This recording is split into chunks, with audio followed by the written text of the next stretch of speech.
What's up everybody, Sean Fruin here with another micro training from Sigma AEC. This one's over QAQC, valves over hard ceilings. Here we go.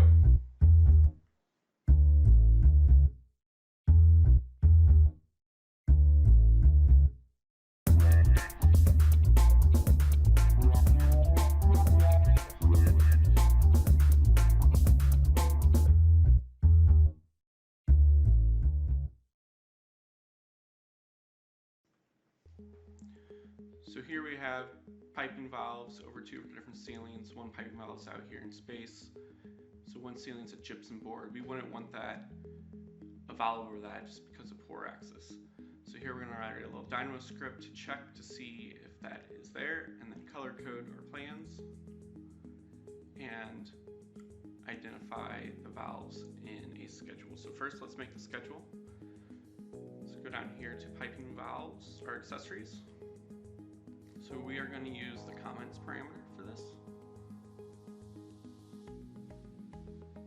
We can also add the mark or some other parameters too. Maybe the family type or the make.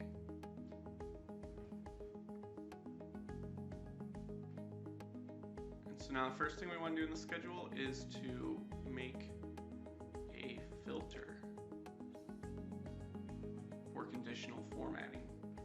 So what we're going to do is we're going to take the comments and we're going to say equal to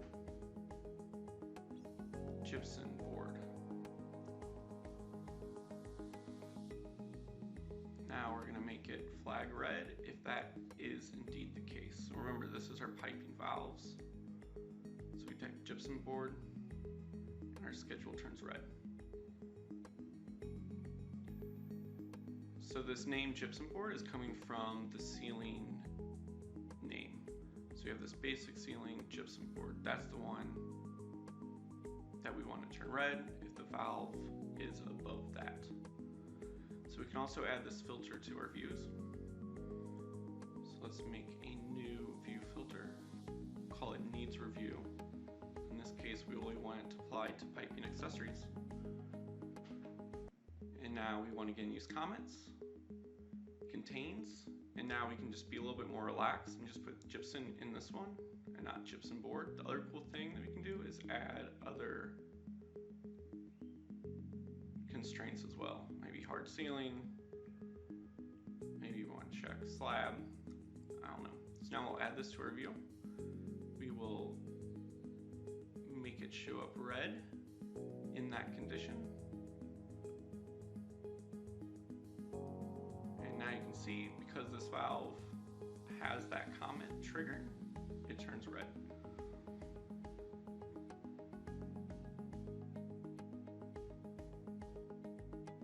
So now the question is, how do we automate the task of filling in that parameter? And that's where Dynamo comes in. So let's start with gathering the inputs for this. We'll use the categories node and grab all the piping accessories. This is now just a category, so now we want the all elements of category node. Now this gives us all the piping accessories in the project. Selections in a real project would be bigger and could be filtered out to get the desired elements in that huge category.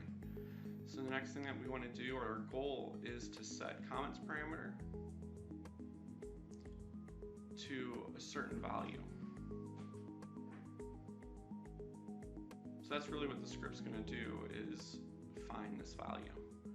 So to do it, we're going to use this really cool node, ray bounce by origin and direction. So this node has 4 inputs: the origin point, the direction, the max bounces, and view. We always know that max bounces, we just want one bounce. We don't want this thing bouncing around. We just want to get the first element the ray hits. For the view, we need to get a 3D view. So to do this, we'll go up and just type in view and get the view selection node.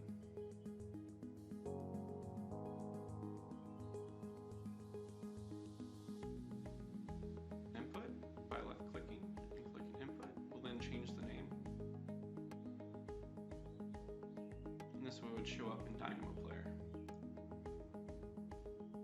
We could also standardize this view, and ray bounce will only work on elements in this view. So that sums it up for all of the stuff that we need to get out of Revit. So we'll call this get Revit stuff and turn it blue. And now let's focus on the origin point for the ray bounce. So the origin point would be all of the valve locations, or in this case, all the piping accessory locations. So we're going to take those lists of elements and we're going to get the location. Now you can see these points out in space corresponding to our 3 valves in the project. We then have those origins. We now need a direction, so we can make a vector and make a vector that points in a specific direction. So right now it's not really pointing anywhere. We'll make a number, put that in the Z direction. Now you can see the point that has been shifted. So now what's coming out is our own elements, are the valves. So the beam or laser is hitting itself. If we go to 2, now it's just hitting itself more. So something's going on.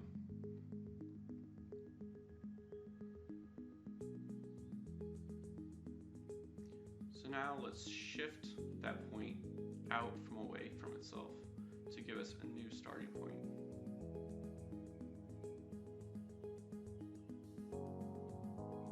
Now we want to go down. So now we can see that we're hitting ceilings. So what we had to do was here to shift that point down by a vector pointing -0.5. So we avoid itself and then we get the next hitting element. So now that we have this list of elements of things that hit, you can see we have a ceiling, floor. We actually want their name, so we're going to go up here and get element name to extract the actual name of this element. Now we can see we have our actual names. So this will be a value that we now set the comments parameter to. Now we have our red valve automatically set to, because it was sitting above a hard ceiling. Good way to QAQC. This method could be used for all types of applications. Thanks for watching.